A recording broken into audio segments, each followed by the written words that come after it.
비켜! 하나, 둘, 하나, 둘.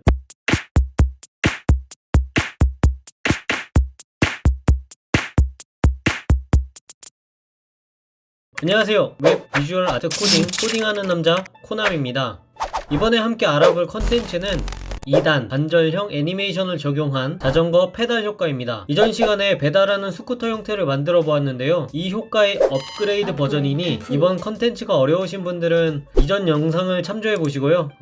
그래도 모르겠다고요? 그런 분들은 좀 더 이전 이전 기초 영상을 참조하시기 바랍니다. 이번 효과를 만들기 위해서는 트랜스폼 오리진 값을 잘 활용해야 합니다. 트랜스폼 오리진은 트랜스폼, 그러니까 요소를 회전시키거나 비틀거나 하는 변형값에 축을 지정하는 속성값입니다. 예를 들어서 트랜스폼 로테이트는 요소를 회전시킬 수 있는 속성값인데요. 키프레임으로 0도에서 360도 회전값을 적용해 한 바퀴 회전하는 애니메이션을 만들어서 정사각형 크기의 검정색 사각형에 애니메이션을 적용했다고 했을 때 트랜스폼 오리진을 지정하지 않으면 요소의 정중앙이 기준이 되어 이렇게 회전하게 됩니다. 이때 트랜스폼 오리진을 사용해서 회전하는 축을 이동시킬 수 있는데 속성값으로는 앞쪽은 X축에 대한 값을, 뒤쪽은 Y축에 대한 값을 넣어주어야 합니다. 방향값으로 X축에 레프트, Y축에는 센터의 값을 주었을 때 왼쪽 끝 중앙의 축으로 회전하는 애니메이션을 확인할 수 있습니다. 그리고 라이트 탑으로 속성값을 설정한다면 오른쪽 상단 모서리를 기준으로 회전하게 됩니다. 방향의 값인 탑, 바텀, 레프트, 라이트가 아니어도 퍼센트 단위나 픽셀 단위로도 줄 수 있습니다. X축 값으로 애매한 30% 값을 주면 이렇게 회전하게 되는데요. 축은 대략 이쯤 되겠네요.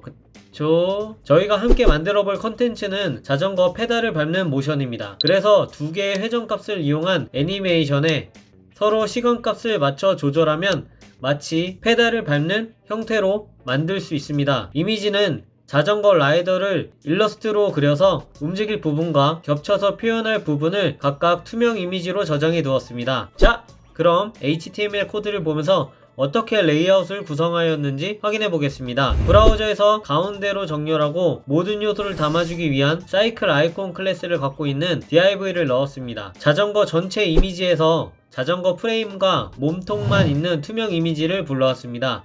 이 이미지만 이미지 태그로 바로 넣었는데 나머지는 다 div로 감싸져 있죠? 레이어처럼 겹쳐서 표현할 수 있는 포지션 속성을 사용하기 위해서 div로 담아주었습니다. 그래서 이미지 크기 기준으로 각 div 파츠들이 크기를 지정하고 위치를 배치시킬 수 있게 되는 겁니다. 그 다음에는 이전 시간에 만들었던 바퀴 형태와 같습니다. 프론트 휠 클래스를 갖고 있는 div에 자전거 바퀴 이미지를 img 태그로 넣었습니다. 프론트니까 앞바퀴겠죠? 다음에 있는 div는 클래스만 다르게 해서 똑같이 만들었습니다. 이것은 백이니까 뒷바퀴겠죠? 이제 다음에 오는 코드들을 잘 보고 이해하셔야 합니다. 클래스 이름만 다르고 구조가 똑같거든요. 그래서 한 가지만 알아보겠습니다. cycle-put01-1 클래스 이름은 구분짓기 쉬우라고 자전거의 첫 번째 다리의 첫 번째 부분이라고 이해하시면 더 편하시겠네요. 어차피 클래스는 알아보기 쉽게 마음대로 만들면 되니까 이렇게 만들었습니다. 이 안에 이미지 태그로 허벅지 부분에 이미지를 넣어주었습니다. 그리고 이 안에 cycle-put01-2 클래스에 div를 넣고 이 안에는 정강이와 신발이 그려져 있는 이미지를 넣었습니다. 지금 이 부분만 스타일을 적용해서 확인해보면 이런 형태를 만들기 위해 이렇게 짜 넣은 겁니다. 여기서 모션을 적용하게 되면 이렇게 발을 구르는 형태의 모션이 나타나게 됩니다. 코드를 보면 일정한 방식으로 요소가 구성되어 있는데 처음 div는 상단부에 대한 스타일을 주고 두 번째 div는 하단부에 대한 스타일을 주기 위한 레이아웃입니다. 하단부는 상단부의 안에 있기 때문에 상단부가 움직일 때 같이 움직입니다. 상단부가 움직이는 시간과 모션에 맞춰서 하단부에 적당한 시간과 회전값을 적용해야 발을 구르는 모션이 나타납니다. 이런 식으로 만들어진 게 하나의 세트라고 보시면 되고 아래에는 똑같은 형태의 두 번째 다리를 만들어 주었고 그 아래에는 페달을 똑같은 방식으로 두 개 만들어 주었습니다. 이 페달은 또 왜 이렇게 만들었냐면 그냥 이미지로 만들어서 애니메이션을 적용하면 이런 모습입니다. 크랭크와 페달이 붙어 있는데 이걸 자연스럽게 표현하기 위해서 페달과 크랭크를 나누어 준 겁니다. HTML 코딩은 여기까지 만들어주면 됩니다. 이제 CSS를 보면서 어떻게 효과가 구현되는지 확인해 보겠습니다. 전체 모든 요소를 선택해서 마진과 패딩을 리셋 시켜주는 값으로 시작했습니다. 그리고 사이클 아이콘 클래스 안에 있는 이미지들은 모두 가로 100%로 가득 차게 주었습니다. 물론 이 부분도 이전 컨텐츠를 보시면 이해하실 겁니다. 이렇게 준 이유는 반응형을 위해 주었습니다. 사이클 아이콘 클래스를 선택해서 포지션 앱솔루트로 자율 배치하는 속성값을 주었고, 위쪽 기준으로 50% 지점, 왼쪽 기준으로 50% 이동하는 값을 주었고, 트랜스폼 트랜슬레이트 값으로 자기를 기준으로 가로와 세로에 대해 거리를 반만큼 당겨 이 요소가 정확한 가운데에 위치하도록 했고, 가로의 최대 크기를 500픽셀을 주었고, 그 500픽셀을 가득 채우는 값을 주었습니다. 이렇게 되면 이미지의 가로 크기가 960픽셀인데 최대 500픽셀에 맞게 리사이징 됩니다.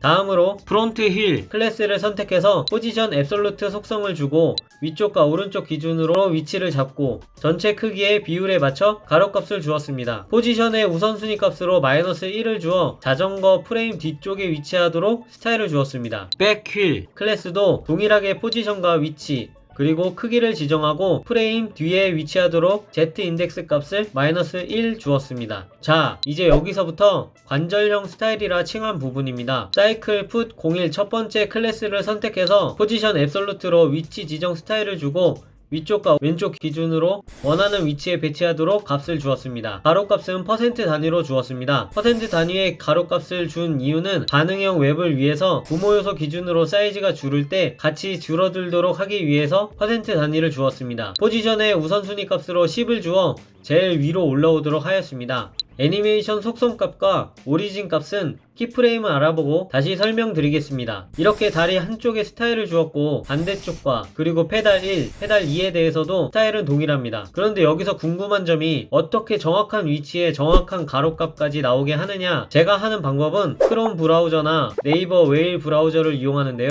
브라우저 화면에서 요소에 마우스 오른쪽을 클릭하면 보조 메뉴들이 나오는데 제일 아래에 있는 메뉴를 누르면 개발자 도구가 뜨면서 적용된 스타일을 볼 수 있습니다. 여기서 이 값을 임의의 값으로 조절해주면 화면에 바로 바뀌는 모습을 볼 수 있는데요. 이 방법을 이용해서 정확한 값을 구해서 스타일을 적용했습니다. 다음은 애니메이션을 위해 키프레임을 알아보겠습니다. 프론트 휠 키프레임을 보면 회전값이 0도에서 시계 방향으로 한 바퀴 회전하는 키프레임입니다. 다음 키프레임인 백휠은 마이너스 값으로 시계 반대 방향으로 회전하는 키프레임입니다. 첫 번째 다리의 처음 부분은 마이너스 5도에서 60도로 회전하는 값입니다. 첫 번째 다리의 두 번째 키프레임은 이렇게 주었는데 이건 첫 번째 모션의 흐름에 따라 접었다 폈다를 위해 직접 넣은 속성값인데, 이렇게 주게 된 이유는 애니메이션을 적용할 때 처음 부분은 왕복이라 1초 동안 작동하지만 두 번째 부분은 2초 동안 작동하기 때문에 첫 번째 0에서 100%로 진행할 때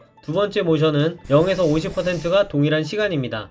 그래서 그 사이사이에 대한 회전값을 부여해 준 겁니다. 두 번째 다리의 첫 번째 키프레임은 반대로 주어졌고 두 번째 다리의 두 번째 키프레임도 편 상태에서 시작하기에 임의의 값을 계산해서 넣었습니다. 키프레임을 만들었으니 위에 적용된 애니메이션 속성을 볼까요? 첫 번째 다리의 첫 번째 부분은 1초 동안 일정하게 그리고 앞뒤로 왕복하며 반복적으로 진행하는 값을 주었고, 첫 번째 다리의 두 번째 부분은 2초 동안 일정하게 그리고 반복만 하는 값을 주었습니다. 자자자, 여기서 중요한 건 트랜스폼 오리진입니다.